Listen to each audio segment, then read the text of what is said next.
In this short video, I'll show you how to enable and disable joyful animations in Outlook 365 Web.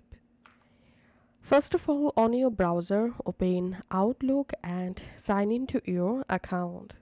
Now just click on Settings and here select Email.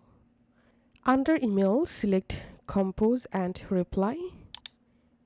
And here scroll down and here you will find these joyful animations. So Outlook automatically shows a celebratory burst of colorful shapes in the reading pane when you open a message that includes words such as happy birthday and congratulations. To turn off these animations, just uncheck this box and just click on save, and that's how we can disable joyful animation in Outlook Web.